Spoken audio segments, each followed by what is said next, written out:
There are so many individuals in the world today who are good at making money but lack knowledge about how to sustain it.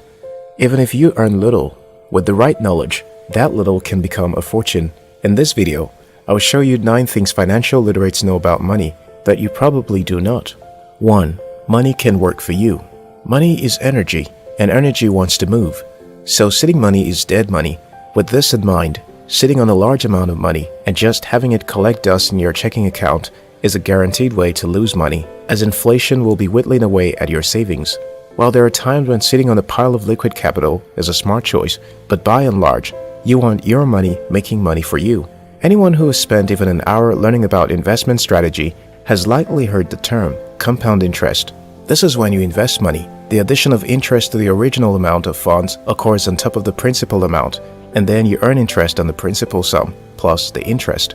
This effect compounds with time, and you make money on top of your earned money. Financial literates know that investment are the best ways to make money work for you. 2. Money grows on trees. While growing up as kids, there's a statement that many of our parents used to tell us, money does not grow on trees. Well, the truth is that money does grow on trees. Maybe not in a literal way, but money grows on trees.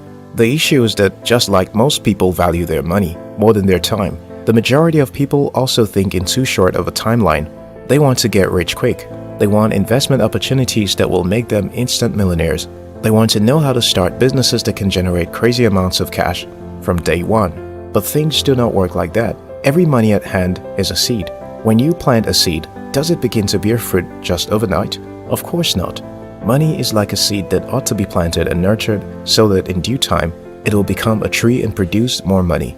The hard work, time, patience, and other resources invested are the necessary things used for nurturing. Financially literate individuals would instead grow money than seek for other ways to pluck from someone else's tree. As Corner Obest of Bright Eyes fame once sang, "I'd rather be working for a paycheck than waiting to win the lottery." 3. There is no shortage of money. American author Grant Cardone once said, "There is no shortage of money, only a shortage of people thinking big enough." Well, you may be in doubt about Grant's statement, but it's the truth.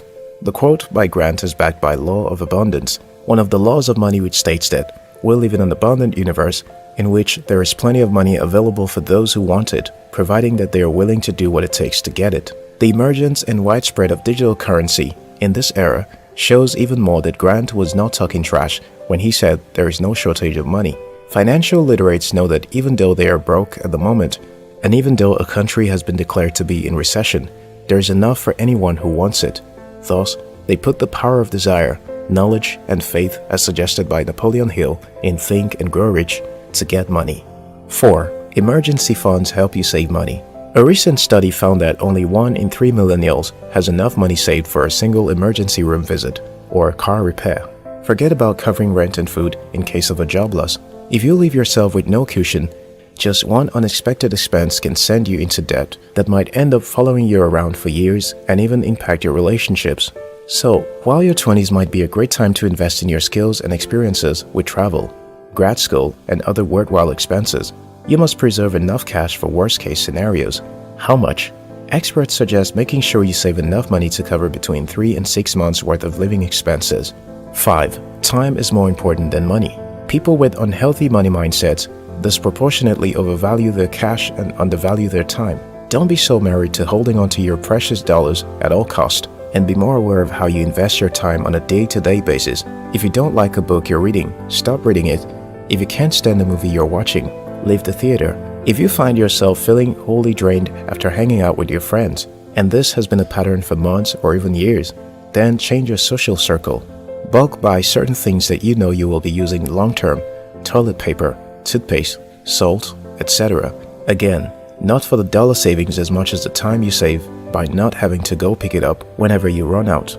Your time matters. You can always make more money, but you can't generate more time. So treat it as the precious commodity that it is. 6. Debt is surmountable if you don't get into it. 2 out of every 5 millennials has credit card debt, and a similar proportion has student debt also, or instead. Student debt can be manageable if you start tackling it soon after graduation. Once you start working, some programs can help reduce your burden, both in terms of monthly payments and if you work in a qualifying field, in terms of the overall balance. Credit card debt, on the other hand, may feel particularly inescapable. If you struggle to pay even the minimum each month, it can be incredibly discouraging to watch the interest you owe grow and grow. Financial literates know that the best way to live a debt-free life is to not get into debts in the first place. As much as you can, it would help if you try to avoid situations that will put you in debt. Learn the rule of, if I can't pay for it now, or I don't have a source that can help me pay in installments, then I should not get the item now. The only exceptions you should have are for things that would bring gains to you, such as student loan. 7.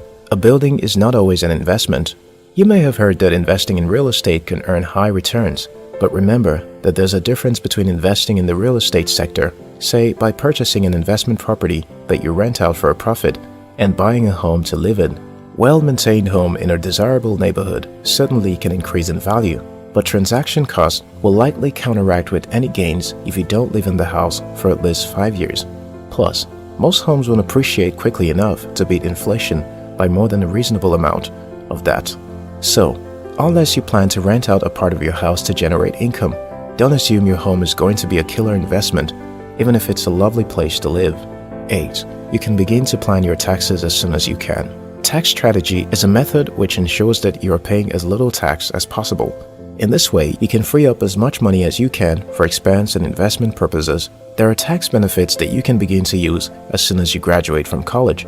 For example, there is a tax benefit that indicates you can reduce the expenses that you incur when moving due to a job as long as you move more than 50 miles from your current address.